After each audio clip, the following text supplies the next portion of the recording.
Shampoo hack! Gamit lamang ang natural na sangkap. At tara't umpisahan natin, naglabas na nga ako dito ng dry na rosemary at sariwang aloe vera. Dahil madami-dami tayong aloe vera, salamat sa nagbigay din nito. Dito nga sa sariwang aloe vera ko, kinadkad ko, kinuha ko yung pinakakatas niyang malatubig din talaga. Sobrang ganda rin talaga ng dala nito, lalo na yung dalawang sangkap na ginamit natin. Rosemary ay nagbibigay paglago lalo na sa ating buhok na pinoprotektahan niya ang anit mula sa mga balakubak. Kaya kung ikaw nakakaranas ng pangangati, balakubak, pwede sa ito. Napalakas niya lalong-lalo na yung pagtubo ng ating buhok. Pagkatapos ko ngang kunin yung pinakakatas ng aloe vera at pinaghalo-halo natin yung rosemary, nilagay ko nga ito dito sa malinis na paglalagyan. Ibe-blend ko nga po ito para magpino po yung pinaka-rosemary natin at maghalo yung dalawang sangkap na ginamit natin. Meron ka naman sariwang rosemary, pwede yan. Dahil dito nga sa aking ginamit, yung dry na pong rosemary, napakabango rin talaga ng aromang dala nito.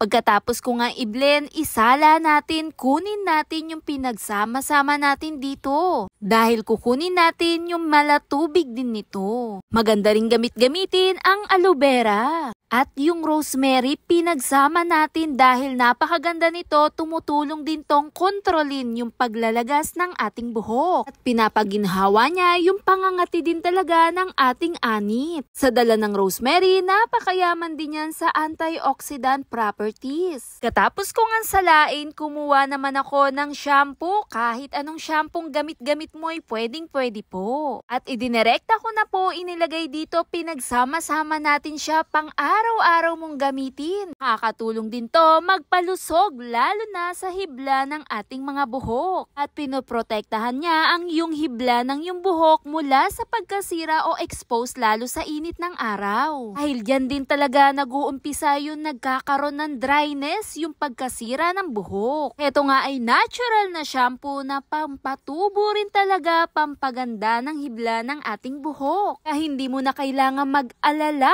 mag-isip pa kung ano ang bagay para sa yung buhok. Dito ay pwede, kaya makakatulong din talagang mapawi ang pangangati ng yung anit. Dahil sa pagkakaroon din talaga ng mga balakubak at kahit ano pa. Sobrang laking tulong din to lalo na kung ikaw din ay nakakaranas ng pagkalagas. Sa shampoo gagamitin nyo, kailangan mild lang para mas maganda rin talaga ang pinagsama-sama nating sangkap. Kumuha ka ng empty bottle, pwede mo nang gamitin yan, pan-stock mo na, pang araw-araw mo na. Kahit pa hindi mo na gamitan ng conditioner, napakalambot lalo sa buhok. Ibabalik niya ang yung natural na bounce lalong-lalo na sa dalawang sangkap na ginamit nating aloe vera at rosemary, napakaganda niyan sa buhok. Pinapalakas niya ang mga follicles lalo sa ating buhok. Nanatilihin niyang makintab, mas makapal na buhok at mas malusog lalo sa anit. Lang, follow for more. Bye!